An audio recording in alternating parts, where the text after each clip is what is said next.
D ಗ್ಯಾಂಗ್ನಿಂದ Renukaswamy ಕೊಲೆ ಪ್ರಕರಣಕ್ಕೆ ಸಂಬಂಧಪಟ್ಟಂತೆ ಆರೋಪಿಗಳಿಗೆ ವಿಕ್ಟೋರಿಯಾ ಆಸ್ಪತ್ರೆಯಲ್ಲಿ ಡಿಎನ್ಎ ಟೆಸ್ಟ್ ಅನ್ನ ಮಾಡಲಾಗಿದೆ. ದರ್ಶನ್ ವಿಗ್ ಹೇರ್ ಸ್ಯಾಂಪಲ್ ಪಡೆದಿದ್ದಾರೆ ಪೊಲೀಸರು.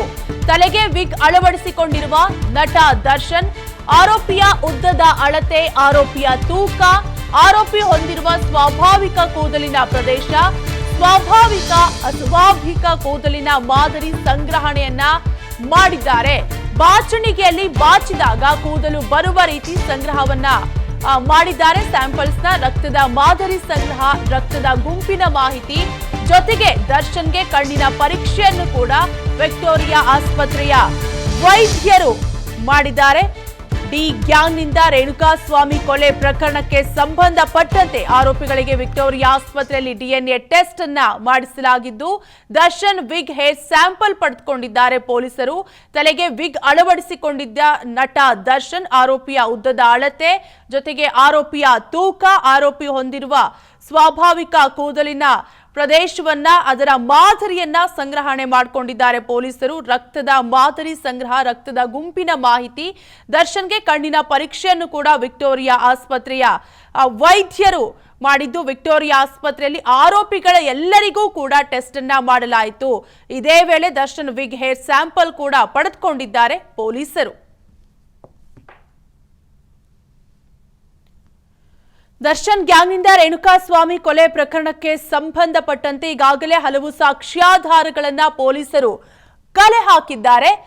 ವಿಕ್ಟೋರಿಯಾ ಆಸ್ಪತ್ರೆಯಲ್ಲಿ ಆರೋಪಿಗಳಿಗೆ ಟೆಸ್ಟ್ ಅನ್ನು ಕೂಡ, ಡಿಎನ್ಎ ಟೆಸ್ಟ್ ಅನ್ನು ಕೂಡ ಮಾಡಿಸಲಾಗಿದೆ. ಡೀಟೇಲ್ಸ್ ಕೊಡಲು ನಮ್ಮ ಪ್ರತಿನಿಧಿ ಅರವಿಂದ್ ಲೈವ್ ನಲ್ಲಿ ಕನೆಕ್ಟ್ ಆಗಿದ್ದಾರೆ. ಅರವಿಂದ್, ಏನು ನಟ ಡಿ ಗ್ಯಾಂಗ್ಗೆ ಇವತ್ತು ಕಸ್ಟಡಿನ ಅಥವಾ ಜೈಲ? ಇಲ್ಲಿವರೆಗೂ ಸಿಕ್ಕಿರೋ ಸಾಕ್ಷ್ಯಾಧಾರಗಳು ಡಿ ಗ್ಯಾಂಗ್ಗೆ ಯಾವೆಲ್ಲ ರೀತಿ ಉರುಳಾಗುತ್ತೆ ಅರವಿಂದ್? ಎಸ್ ಕಾವ್ಯ, ಏನು ಈ ಒಂದು ರೇಣುಕಾಸ್ವಾಮಿ ಕೊಲೆ ಭೀಕರ ಹತ್ಯೆ ಏನು ಮಾಡಿದ್ರು, ಕಾರ್ ಶೆಡ್ನಲ್ಲಿ ಆತನನ್ನು ಕಿಡ್ನ್ಯಾಪ್ ಮಾಡಿ ಕರೆತಂದು ಈಗ ಸದ್ಯ 9 ದಿನಗಳ ಕಸ್ಟಡಿ ಅಂತ್ಯವಾಗಿರುವಂಥ ಹಿನ್ನೆಲೆಯಲ್ಲಿ ಅನ್ನಪೂರ್ಣೇಶ್ವರಿ ನಗರದ ಪೊಲೀಸರು, ಬೆಂಗಳೂರು ಪೊಲೀಸರು ಇವತ್ತು ಅವ್ರನ್ನ 24ನೇ ACMM ಕೋರ್ಟ್ಗೆ ಹಾಜರುಪಡಿಸ್ತಾರೆ. ಕಸ್ಟಡಿ ಅಂತ್ಯವಾದಂಥ ಹಿನ್ನೆಲೆಯಲ್ಲಿ ಇವತ್ತು ಅವರನ್ನ ಕೋರ್ಟ್ಗೆ ಹಾಜರುಪಡಿಸಿ ಅಂತಿಮವಾಗಿ ಇವತ್ತು ಒಂದು ಇದಕ್ಕೆ ಅಂತ್ಯ, ಅಂದರೆ ಇವ್ರನ್ನ ಜೇಸಿಗೆ ಕೊಡುವಂತಹ ಸಾಧ್ಯತೆಗಳು ಇದೆ. ಇನ್ನು ಸಾಕ್ಷ್ಯಾಧಾರಗಳನ್ನ ನೋಡೋದಾದರೆ ಎಲ್ಲ ಕಡೆ ಒಂದು ಸುಮಾರು 11 ಕಡೆ ಮಹಜರನ್ನ ಮಾಡ್ತಾರೆ.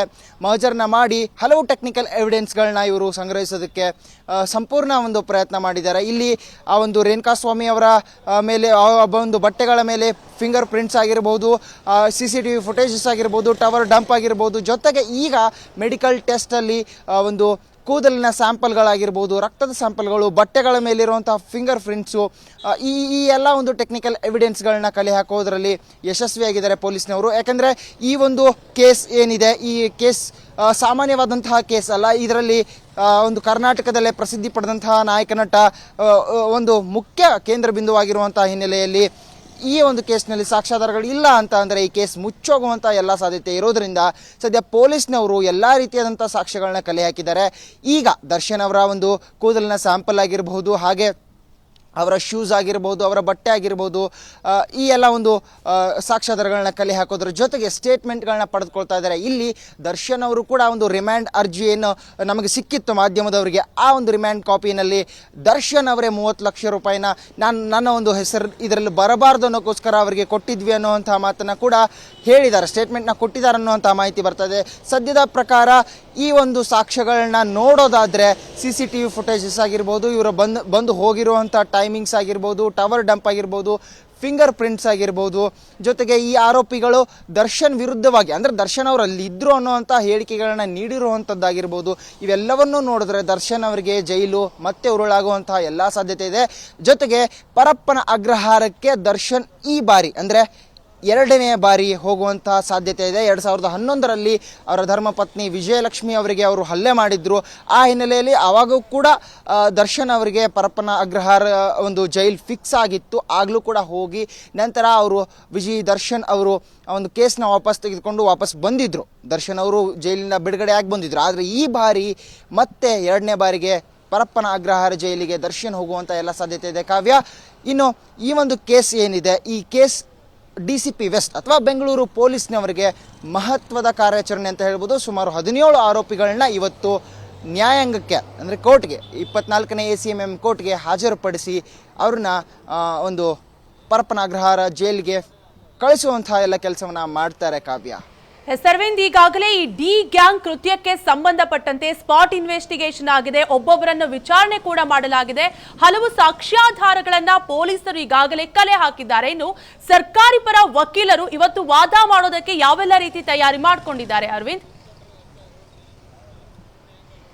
ಎಸ್ ಕಾವ್ಯ, ಇವತ್ತು ಏನು 24ನೇ ACMM ಕೋರ್ಟ್ನಲ್ಲಿ ಕೆಲವು ಸಾಕ್ಷ್ಯಾಧಾರಗಳನ್ನ ಒಂದು ನ್ಯಾಯಾಧೀಶರ ಮುಂದೆ, ಮ್ಯಾಜಿಸ್ಟ್ರೇಟ್ ಮುಂದೆ ಸಬ್ಮಿಟ್ ಮಾಡೋದಕ್ಕೆ ಪಬ್ಲಿಕ್ ಪ್ರಾಸಿಕ್ಯೂಟರ್ ಎಲ್ಲ ರೀತಿಯಾದಂಥ ಸಿದ್ಧತೆಗಳನ್ನ ಮಾಡ್ಕೊಂಡಿದ್ದಾರೆ. ಯಾಕೆಂದರೆ ಪ್ರಮುಖ ಸಾಕ್ಷ್ಯಗಳನ್ನ ನಾವಿಲ್ಲಿ ಇಡಲೇಬೇಕಾಗುತ್ತೆ. ದರ್ಶನ್ ಪರ ವಕೀಲರು ದರ್ಶನ್ ಅವ್ರು ಇಲ್ಲಿದ್ರು ಅನ್ನೋದಕ್ಕೆ ಏನು ಸಾಕ್ಷಿ, ಬರೀ ಆ ಒಂದು ಕಾರ್ಗಳು ಹೋಗಿದ್ದಾವೆ ಅನ್ನೋವಂಥ ಮಾಹಿತಿ ಹೇಳ್ತಾ ಇದ್ದಾರೆ ವಿನಃ ಅವರ ಸಹಚರರು ಅವರಿಗೆ ಅತಿ ಆತ್ಮೀಯರಾಗಿರೋದ್ರಿಂದ ಕಾರ್ಗಳನ್ನ ತಗೊಂಡು ಹೋಗಿರ್ಬೋದು ಅನ್ನುವಂಥ ವಾದವನ್ನು ಮಾಡ್ಬೋದು. ಹಾಗಾಗಿ ಈ ಕಡೆ ಪಬ್ಲಿಕ್ ಪ್ರಾಸಿಕ್ಯೂಟರ್ ಆಗಿರುವಂಥವ್ರು ಆ ಒಂದು ಹಿನ್ನೆಲೆಯಲ್ಲಿ ಒಂದು ಟವರ್ ಲೊಕೇಶನ್ ಏನಿರುತ್ತೆ ಮೊಬೈಲ್ದು, ಇಲ್ಲಿ ಪ್ರಮುಖವಾಗಿ ಗಮನಿಸಬೇಕಾದಂಥದ್ದು ವಾಟ್ಸಪ್ ಕಾಲ್ಗಳನ್ನ ಮಾಡಿದ್ರೆ ನಾವು ಸಿಕ್ಕಾಕೊಳ್ಳಲ್ಲ ಅನ್ನುವಂತಹ ಒಂದು ಅತಿಯಾದಂತಹ ನಂಬಿಕೆಯೋ ಅಥವಾ ಅಜ್ಞಾನವೋ ಗೊತ್ತಿಲ್ಲ, ಅವರು ವಾಟ್ಸಪ್ ಕಾಲ್ಗಳನ್ನ ಅಥವಾ ಇನ್ನೂ ಸ್ವಲ್ಪ ಟೆಕ್ನಿಕಲ್ ಆಗಿ ಒಂದು ಸಹಚರರಾಗಿರ್ಬೋದು, ದರ್ಶನ್ ಅವರಾಗಿರ್ಬೋದು, ಆ ರೀತಿಯಾದಂತಹ ಕೆಲವು ಕೆಲಸಗಳನ್ನ ಮಾಡಿದ್ದಾರೆ. ಈ ಒಂದು ಸಾಕ್ಷ್ಯಾಧಾರಗಳನ್ನ ಕಲಿ ಹಾಕೋದಕ್ಕೆ CDR ಡಂಪ್ ಅಂತ ಏನು ಹೇಳ್ತಾರೆ, ಲೊಕೇಶನ್ಗಳನ್ನ